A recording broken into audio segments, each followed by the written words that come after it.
So hi everyone and welcome back to my channel. This is Rhythm and this video is all about crash course कि हमें crash course लेना चाहिए या फिर नहीं लेना चाहिए या फिर कौन सा crash course लेना चाहिए, अभय बैच, प्रोजेक्ट 45 या फिर कोई भी और कौन सा बैच हमारे लिए बेस्ट है। तो सबसे पहले बात करते हैं कि बैच हमें लेना भी चाहिए या फिर नहीं, हमें एक्चुअली बैच की नीड भी है या फिर नहीं। तो सबसे पहले समझते हैं कि बैच में बेसिकली होता क्या है। ठीक है, तो जब भी आप कोई क्रैश कोर्स लेते हो ना, तो उसमें मेनली क्या होता है, वन शॉट टाइप लेक्चर्स होते हैं। एक चैप्टर को 2 से 3 दिनों में ख़त्म किया जाता है।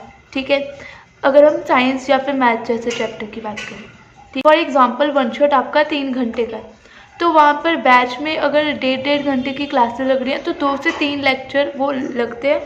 ठीक है, और वो वाला चैप्टर कंप्लीट किया जाता है। एक्स्ट्रा क्या होता है, उसमें थोड़े से क्वेश्चन प्रैक्टिस ज़्यादा होती है as compared to YouTube lecture. ठीक है, अब अगर आपका सिलेबस कंप्लीट है और आपने क्वेश्चन प्रैक्टिस कर रखी है तो आपको ज़रूरत नहीं है कोई भी बैच लेने की। ठीक है, या फिर अगर आपने कोई ऑफलाइन कोचिंग ज्वाइन कर रखी है, आपने पहले कोई बैच लिया था, उसके आपके पास क्वेश्चन है, तो उनको ही दोबारा करो अगर आपको वो नहीं आते। ठीक है, एंड अगर आपका सिलेबस कंप्लीट नहीं है तो आपको बैच लेना चाहिए। ठीक है, अब उसमें कौन सा लेना है वो मैं आगे बता रही हूँ, लेकिन हाँ, फिर आपको एक बैच ले लेना चाहिए जिससे आपका सिलेबस अच्छे से कंप्लीट हो जाएगा 45 डेज़ में। बेसिकली 45 डेज़ का ही होता है।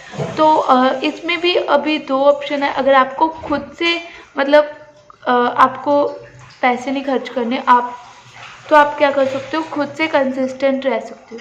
ठीक है, बट गाइडेंस के लिए एक बैच होना ज़रूरी है। ठीक है, तो बैच में एक पूरा सारी चीज़ें एक जगह पर मिल जाएंगी आपको, आपका टाइम बचेगा। ठीक है, अब बात करते हैं जिनका सारा सिलेबस कंप्लीट हो चुका, तो ये बिल्कुल आपके ऊपर डिपेंड करता है। अगर आपको लग रहा है कि नहीं, मुझे सिर्फ क्वेश्चन प्रैक्टिस करने हैं, तो आप कोई बुक ले लो, उसमें से क्वेश्चन प्रैक्टिस कर लो। ठीक है, और अगर आपको लग रहा है नहीं, मुझे चाहिए कि एक बार और सारे चैप्टर मेरे रिवाइज हो जाएं, तो आप बैच ले सकते हो। ठीक है, अब दोनों में से कौन सा बैच अच्छा है, अभय बैच या फिर प्रोजेक्ट 45? अगर मैं अपना बताऊं तो मैंने लिया था अभय बैच। ठीक है, मैंने क्लास 10 में अभय बैच लिया था। अभय बैच ने मेरी क्या हेल्प की मैं वो बता रही हूँ आपको।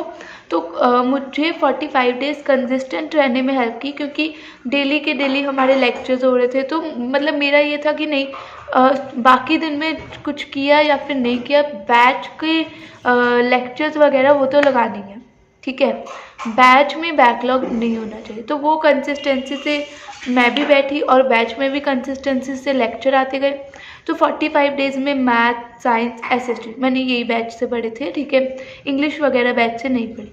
तो ये सारी चीज़ें जो है मेरी बैच से बिल्कुल 45 डेज़ में रिवाइज हो गई। ठीक है, कुछ ऐसे चैप्टर जो एक आध नहीं भी करे हुए थे वो भी बैच में से हो गए।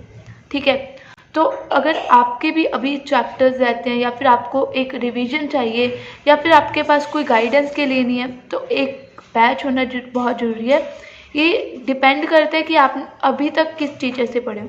देखो, अगर अभी तक आप जो टीचर प्रोजेक्ट 45 में पढ़ा रहे हो, ठीक है, उनसे पढ़े हो, जैसे PW से पढ़े हो, तो आपको अब एंड मोमेंट पर स्विच करने की कोई ज़रूरत नहीं। और अगर आप अभी तक नेक्स्ट टॉपर से पढ़ते आ रहे हो, ठीक है, उनके लेक्चर्स देख रहे हो, तो इस लास्ट मोमेंट में आपको स्विच करने की ज़रूरत नहीं है, अगर आपको ठीक ठाक समझ आ रहा है तो। ठीक है, या फिर अगर आपको दिक्कत आ रही है, जैसे आपने नेक्स्ट टॉपर से पढ़ रहे हो लेकिन आपको समझ नहीं आ रहा, या फिर PW से पढ़ रहे हो आपको समझ नहीं आ रहा, तो आप दूसरे टीचर्स के जो यूट्यूब पर पढ़े हैं लेक्चर वो देखो।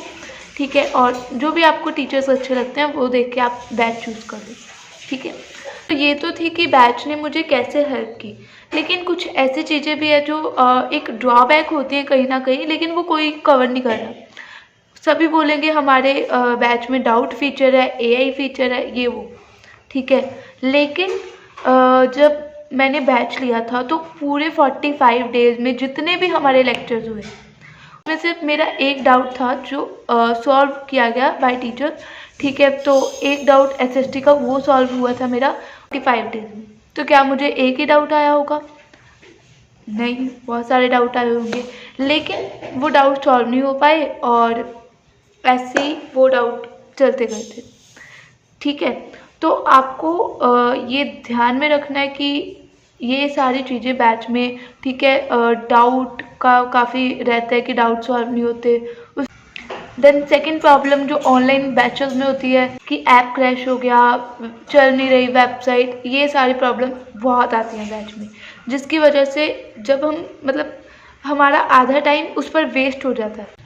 तो जो भी टाइम हमारा मतलब हम ये सोच के बचाते हैं कि नहीं बैच लिया है, कुछ टाइम हमारा बच जाएगा, उतने में प्रिपरेशन और हो जाएगी, तो वो सारा इन फालतू की चीज़ों में चले जाता है, ठीक है, डाउट पूछने में बार बार, या फिर ऐप की प्रॉब्लम जो भी रहती है, ठीक है। ये जब भी कोई बैच लो तो वो सारे फैक्टर्स इंक्लूड करना, जो मैंने नेगेटिव पॉइंट्स बताए, जो मैंने पॉजिटिव पॉइंट्स बताए, ठीक है। एंड आई होप कि अब आपको ये पता चल गया होगा आपको बैच लेना है या फिर नहीं, एंड अलॉन्ग विद दैट कौन सा बैच लेना है, ठीक। सो अगर आपको वीडियो पसंद आई तो वीडियो को लाइक कर दो और कमेंट सेक्शन में मुझे ये ज़रूर बताना कि आप बैच लेने वाले हो या फिर नहीं। अगर लेने वाले हो तो कौन सा बैच लेने वाले हो, ठीक है। सो ये कमेंट सेक्शन में मुझे ज़रूर बताना। टिल देन बाय बाय, फिर मिलते हैं किसी और वीडियो में, बाय।